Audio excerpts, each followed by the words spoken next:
So, having covered why we should do networking and why it's important and why it's useful for you, the next thing is choosing a network. Which one should you actually go for? Or which ones? Because there are plenty out there. As I said before, I belong to four, at least four, and I'm kind of a semi-member of a couple more as well, so probably about six. They all meet at different times, some early in the morning, some late in the morning, some in the evenings.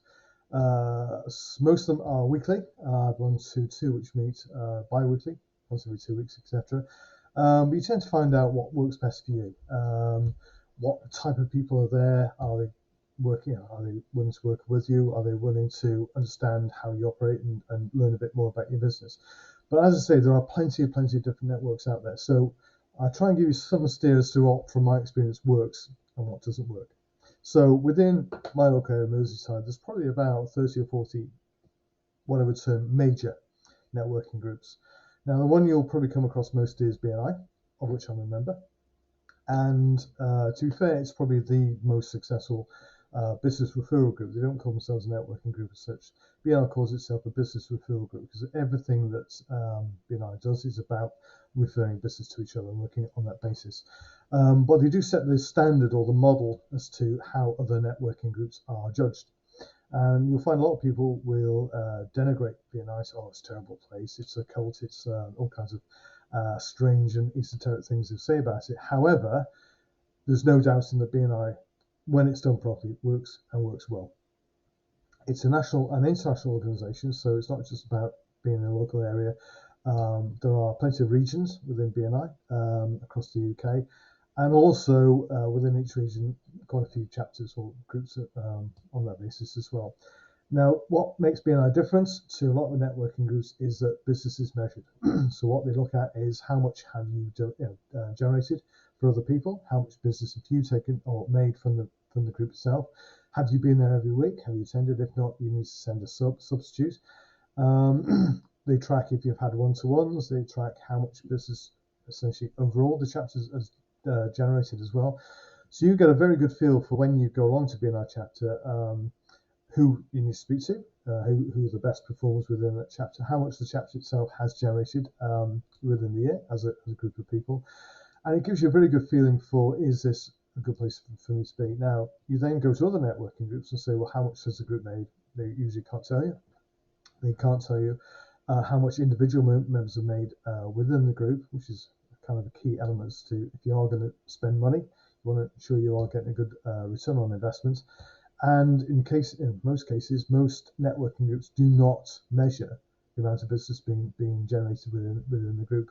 So for me, I think that's a very important element of networking. So of the four groups I'm a regular member of, two of those groups regularly record the amount of business being done, and two don't.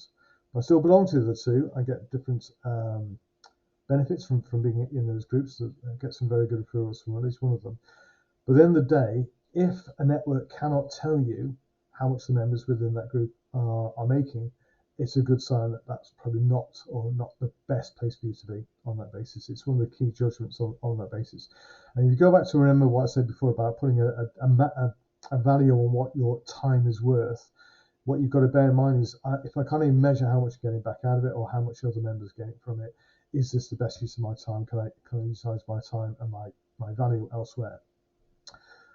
Having said that, I'm not to knock all other groups. There are plenty of very good groups out there, and I say I belong to at least two which aren't BNI or anything like BNI, but still are worth being part of. And there's a number of reasons for those. So things you should be looking for is first off, for you as an individual, what time of day does the meeting take place? Does that suit you? So, for example, if it meets at 7 o'clock in the morning and you've got young kids, that's usually not a good time because you'll be doing school runs, etc. You will not be able to generate or dedicate the time to the network that is required.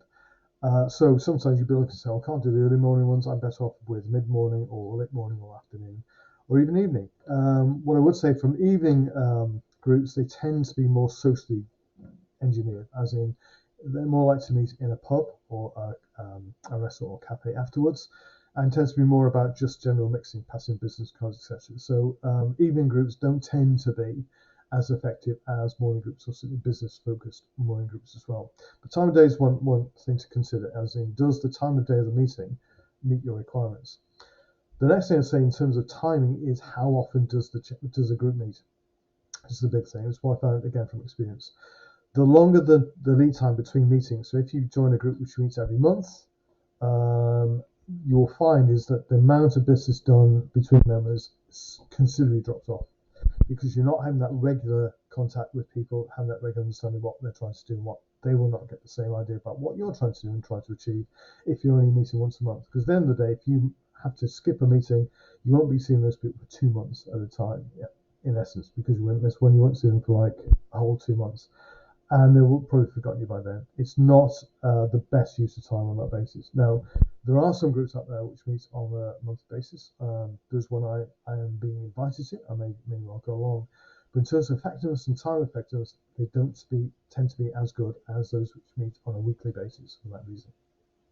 Similarly, those who meet on a fortnightly basis, and I do belong to one which meets on a fortnightly basis, still works, but not as effectively as those who meet weekly, because you tend to find that you tend to forget people. It sounds terrible, but as your busy day goes on, you forget what's happened the previous week. So if you meet on a weekly basis, you'll find that the requirements or the education you give to other people about what you're trying to achieve and what other people say to you will stick in your mind more, because you know you're going to see them in a few days' time. That just works. So I would say if you are looking for a successful or better model, look for weekly meetings rather opposed to fortnightly or monthly. They tend to work better.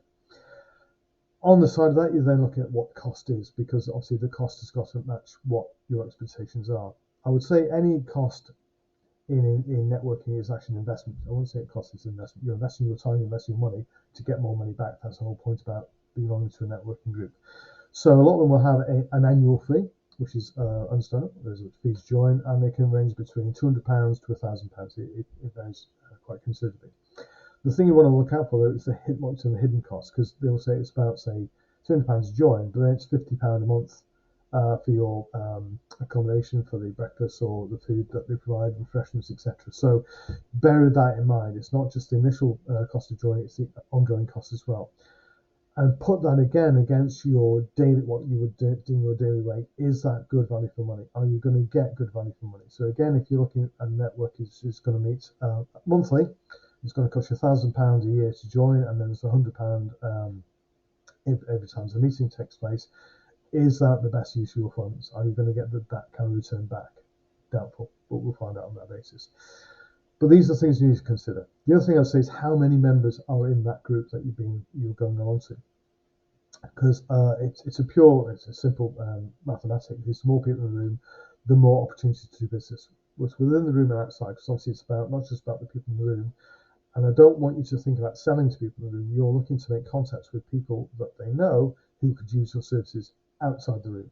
Because most people in the business are not going to be buying or selling their own businesses anyway, but they may be able to put you in touch with people who are looking to buy or sell their business. So if there's only 10 members in the room, there's essentially 9 opportunities for you to link with those people across that basis. Double the number, it actually becomes quadruple the number of opportunities or connections that can be made. So the more people in the room, the better. So if you go on to a meeting and there's, say, 5 or 6 people there, it's a sign that it's not the best place for you to be. You're looking for at least 15 to 20 people in the room as a minimum, and I would say as a minimum. Now, maybe certainly during holidays there are less people there. So look at most of these places have member lists, and you'll have an indication about how many members are in there.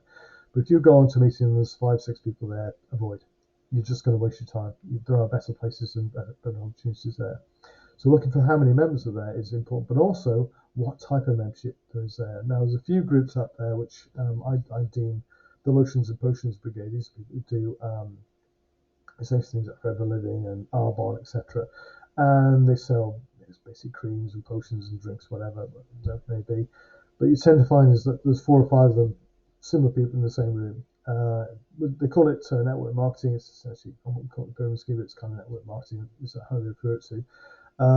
But in general, if you've got 3 or 4 of those in there, that's again a good indication that is not the best place for you to spend your time, given what you're trying to do. So the types of businesses in the room and the number of members in there is quite important. That will determine if you should actually give it a go. But bear in mind, also, you're not looking to join at this stage. You're looking to shop around and find the best place for you. So you're not committing to anything. It's worth going on to some of these anyway, as long as it's not costing you too much. But if you are thinking of joining a network organization, think very clearly about time of day, the cost and the hidden cost of that membership, how many members are in there, the types of business in there, and also, is this a one-off group or part of a larger network? Again, I refer to BNI in terms of BNI is essentially an international business referral or networking group. It's much bigger, so there are more people for you to interact with and deal with. So, for example, you can pick up the phone and say, I want to speak to someone in Newcastle or in London, Bristol, wherever it may be. A national network will allow you to do that. It's kind of a door opener straight away. If it's only a small local group, now they may have 15, 20 members in there, but it's a group on its own, doesn't belong to any larger network, etc. Again, that may limit your options to talk to other people and generate more business. So that's one of the main things you should be looking for. Is it part of a larger national network or a larger regional network? That's fine. And one of the things I can't really describe is really the feel you get when you walk in the room. So when you walk in there and it's a friendly, I'll call it a vibe, if you like, a friendly atmosphere, and you feel, yes, it's home for me. Now, again, one of the networks I belong to is very much like that. It meets in an Irish pub. We're very friendly. We get on very, very well. There's no measurements of business past, etc. But for a personal point of view, I enjoy it. I enjoy the people there. I enjoy their company. I pass a lot of business, and also I get a lot of business back from them as well, which works on that basis. So it's not the traditional model of what a good networking group would look like, but sometimes you'll find that. You'll find a place which you think, yeah, this feels like home. I feel comfortable. I feel I can deal with the people here. That is one other consideration you've got to think for. So don't rush into anything. Don't commit to anything too early. Shop around. There are plenty of networking groups out there. But if you have those elements in thought, in terms of I'm looking for something that's the right time of day, isn't going to cost me too much, or I'm going to get a good value from it. Do they track business? Do they track how much business is being passed? Can they tell me how much business is being done within the room? That's always a good thing. Are there plenty of members there? Are there the types of businesses in there that I think I could work with? So are there accountants in there? Are there solicitors in the room? Insurance brokers, IFAs, whatever it may be. These are people I can work with. Are they part of a smaller organisation, or are they part of a very large organisation? That gives you more chance to work with them, and does it feel right? Think about those things will make it a big, or should be a big help to choose the right kind of network for you.